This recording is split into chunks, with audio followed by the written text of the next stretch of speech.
Tu as déjà relu un cours 3 fois et pourtant, une semaine plus tard, tout s'est évaporé comme si le cerveau avait cliqué sur « vider la corbeille ». Le problème n'est pas ta volonté, c'est la mécanique du rappel qui n'a pas été sollicitée au bon moment. Et tu peux la retourner à ton avantage avec une seule idée correctement exécutée. La répétition espacée. Considère ton temps comme un inventaire limité et ton énergie comme l'électricité qui alimente chaque geste. Tu ne cherches pas à faire plus d'heures. Tu cherches à allumer le bon circuit au bon instant pour que chaque minute laisse une trace consultable. La répétition espacée ne fabrique pas du temps supplémentaire.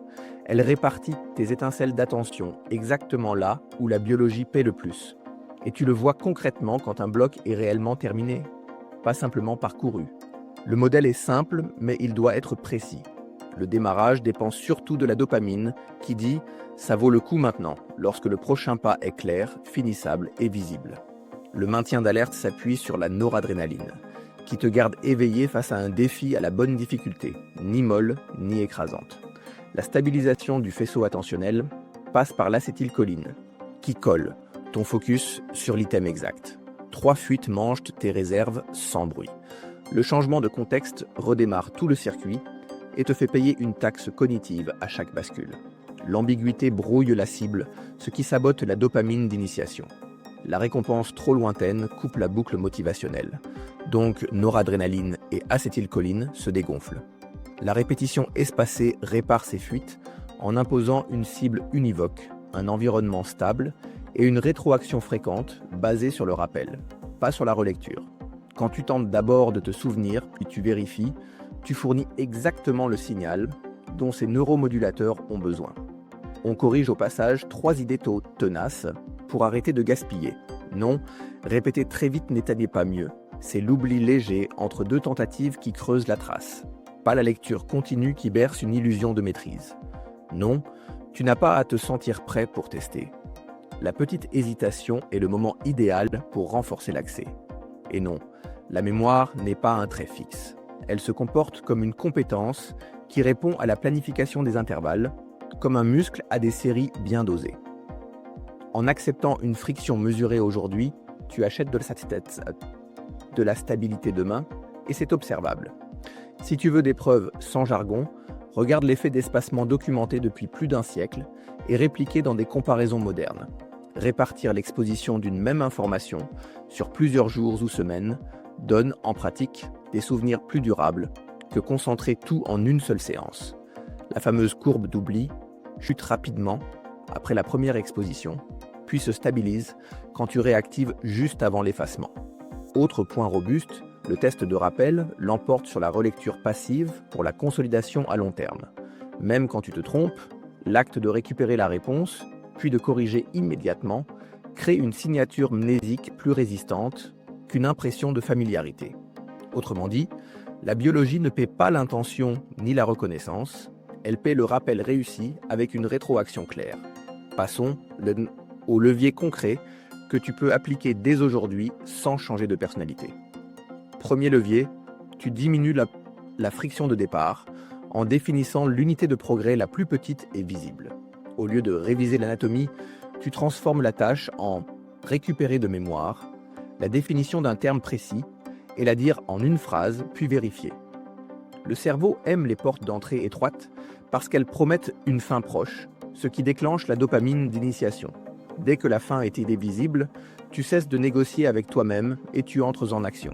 Deuxième levier, tu fais du context bundling pour préserver l'alerte et la stabilité du focus. Même endroit, mêmes outils, même format de questions-réponses pendant la fenêtre de travail. Chaque variation inutile te facture un redémarrage. En gardant la structure stable, tu économises ta noradrénaline pour le défi réel, qui est le rappel, pas le bricolage de ton environnement. Voici maintenant une séquence opérationnelle sur 20 pieds minutes, avec début, fin et récompense intégrées, calibrée pour la répétition espacée. Tu poses un minuteur de 20 minutes et passes ton appareil en « ne pas déranger ». Tu sélectionnes un paquet de 10 items liés au même thème et tu t'interdis toute relecture avant la tentative de rappel. Pour chaque item, tu formules la question à voix claire. Tu donnes ta réponse de tête en une phrase ou une formule courte, puis tu vérifies immédiatement. Tu marques un correct sans aide, un approximatif ou un faux ou introuvable de façon visible. Quand les 10 sont passés, tu reprends seulement les approximatifs et les faux pour une seconde tentative rapide. À la fin de la fenêtre, tu notes la date et tu programmes la prochaine passe. Les faux demain, les approximatifs dans 2 jours, les corrects dans 4 jours. Tu coches une case « Séquence faite » sur une feuille ou dans ton application et tu termines par une petite récompense neutre et concrète. Par exemple, te lever, boire une gorgée d'eau fraîche et regarder au loin 1 minute. Ce geste ferme la boucle, te donne un signal de fin net et crée une association agréable avec l'effort accompli. Revenons sur 2 pièges fréquents pour éviter de saboter sans t'en rendre compte. Le premier, c'est confondre reconnaissance et rappel. Relire et se dire « je connais » n'entraîne pas la même voie que devoir produire l'information à partir de rien. Or, c'est exactement ce qui t'attend en situation réelle. Le second, c'est la quête de perfection immédiate. Une erreur corrigée au bon moment vaut mieux qu'une réussite après un coup d'œil. Traite chaque échec comme un indicateur d'intervalle mal réglé, pas comme un défaut personnel. Tu ajustes l'écart, tu reformules la question pour la rendre concrète et tu retentes, point. Tu peux calibrer simplement les espacements sans transformer ta journée en tableur. Si un item sort correct 2 fois de suite, tu écartes davantage, par exemple 4 jours, puis 8 jours. S'il sort faux, tu resserres à demain, puis dans 2 jours. Ce réglage progressif maintient le défi juste au-dessus du confort, ce qui garde la noradrénaline dans la zone utile. Évite de multiplier les catégories, reste sur 3 états lisibles et une règle d'écartement qui s'allonge quand l'accès devient fluide et se raccourcit quand il coince. Tu n'as pas besoin d'un système compliqué pour profiter du principe. Tu as besoin de constance et d'un marqueur visible des décisions. Quand l'inertie est forte, construis une rampe d'entrée au lieu de forcer. Prépare à l'avance 5 cartes d'aide très faciles, liées au même sujet que ton paquet principal, et commence ta fenêtre par ces 5-là pour engranger 2 ou 3 réussites rapides. Tu profites de la petite montée de dopamine d'amorçage et tu bascules aussitôt sur le paquet standard. Si tu sens l'attention glisser, coupe la fenêtre proprement plutôt que de l'étirer en mode brumeux. Une séquence complète, marquée et close, vaut mieux que des minutes supplémentaires où tu dérives entre les onglets et les distractions. La forme des questions compte autant que leur contenu. Tu privilégies des prompts qui exigent une production brève et précise, comme « donne la définition minimale correcte » ou « énonce l'étape clé en une phrase ». Ces formats recrutent mieux l'acétylcholine que de simples reconnaissances. Garde les choix multiples pour un contrôle de fin de semaine, pas pour l'entraînement quotidien. Quand tu forces ta bouche à formuler, tu entraînes exactement ce que tu devras faire lors d'un oral, d'un examen ou d'une réunion tendue. Rends les résultats observables sans bureaucratie. Une ligne suffit par séquence avec la date, le nombre d'items tentés, la proportion de réussite et la programmation des 3 familles détaillées d'intervalles.